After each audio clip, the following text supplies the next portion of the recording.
Guys, it's Brew Day here for the double-fisted Galaxy. I've got about 9 litres of water in here, roughly 8-9 litres.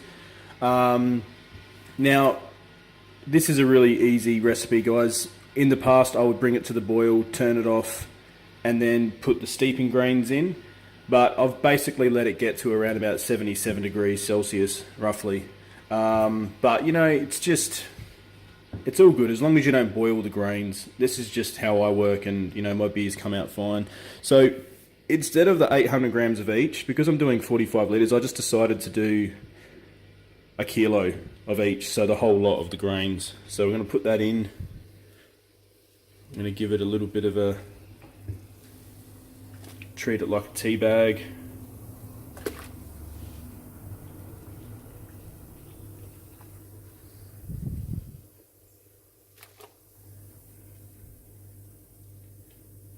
There we go.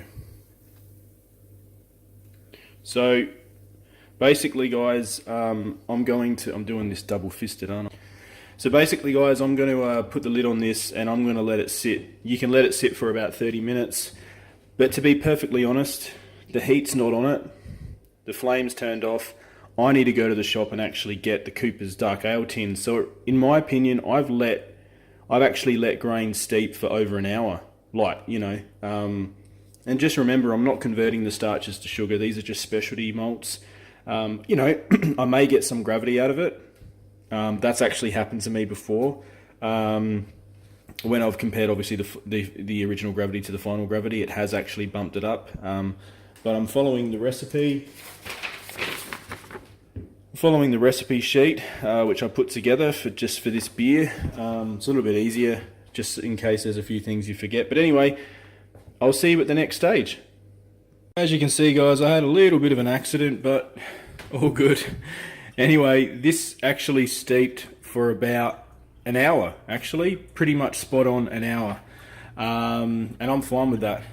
So now I've just got it, all the grains are just basically, the remainder of the liquid's just falling through the sieve there.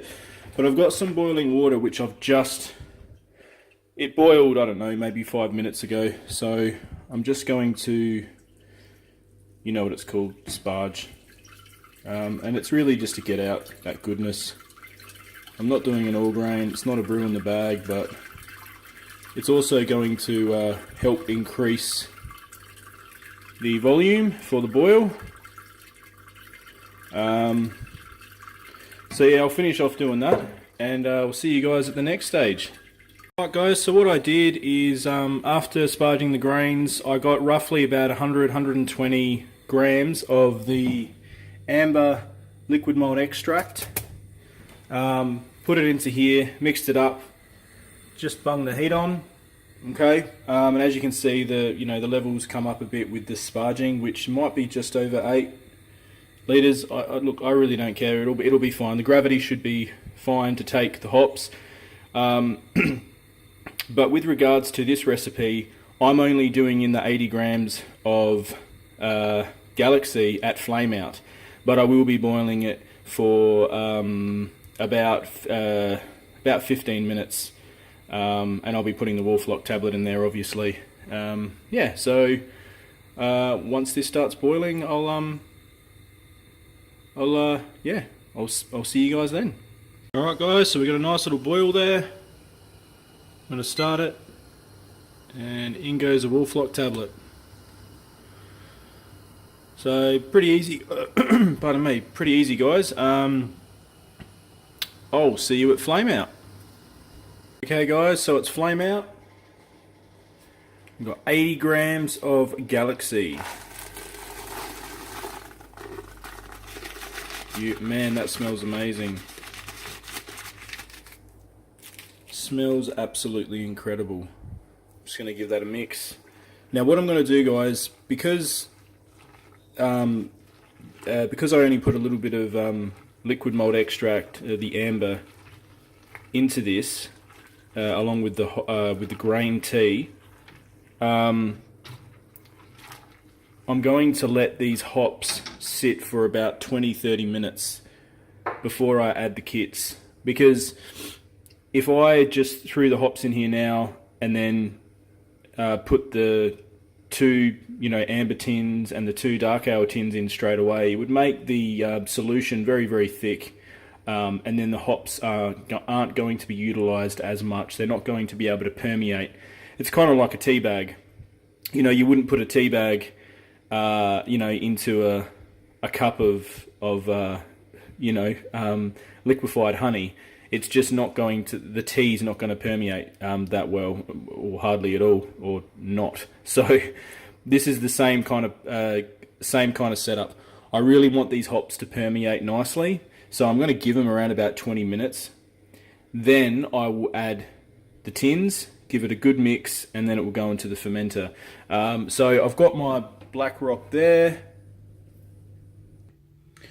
And as you can see, I've got my Cooper's Dark Ale tins in the laundry here. So you guys probably don't need to see the whole process of me adding the tins. I mean, you've seen that a million times, I'm assuming.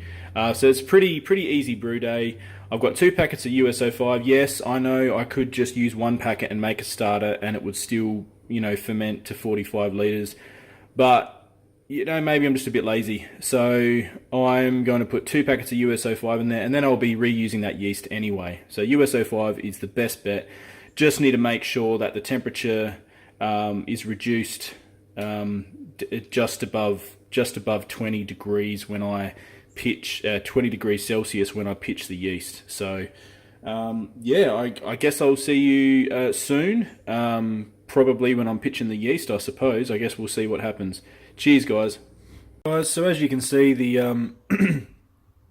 literage has gone up considerably. I've added all the tins. So this is currently about, what is it? It's about 56 degrees. What I'm hoping to do is that if I wait for it to get down to around about 40, and then when I put it in the fermenter and add some cold water in, I'm hoping that it will reduce down to about, hopefully just above 20.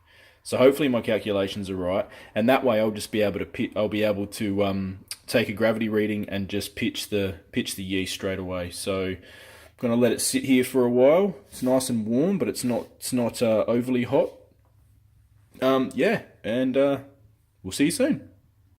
Hey guys, so it's pretty much exactly as it says on the spreadsheet. It's about 50, 53.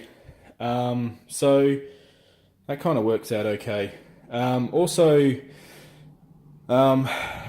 My calculation worked out pretty much perfect. So I actually put the beer into the fermenter with cold water when the actual wort was about 56 degrees, believe it or not, or about 55.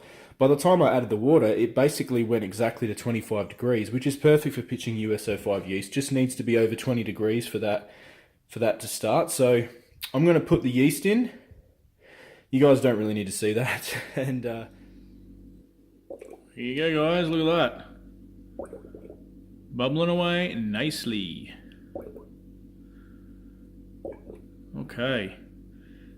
So, video wasn't the most informative of brew days, but wanted to at least get it out there for you guys. So I cannot wait for the tasting.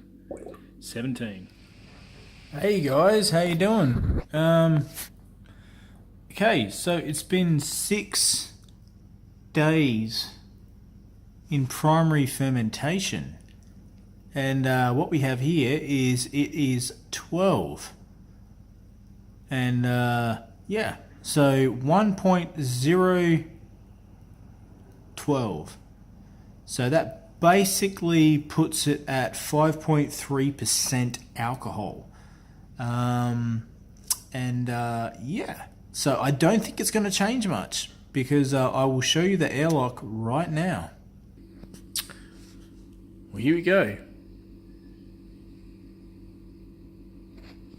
So as you can see, it's almost completely level.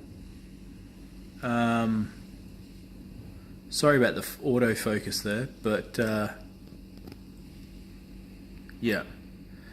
So it's almost completely level. For the last 2 days, it's been the same gravity. But you know what I'm going to do? I'm going to probably not waste the sample and drink it, but I will let it sit for as long as I can before I get too antsy and actually bother to keg it. So as you can see here, it's bottoming out really well. It's looking very, very clear for a dark beer. Porter, brown ale, whatever you want to call it. I call it the Double Fisted Ale. It's been around for a few years, so I'm happy to call it that. Pretty sure it's its own style at the moment. Anyway, I'm ranting. Hopefully, this video will come out very soon, and the next video should hopefully be a taste testing. 17. G'day guys, please like, subscribe and share if you like, and yeah, stay easy.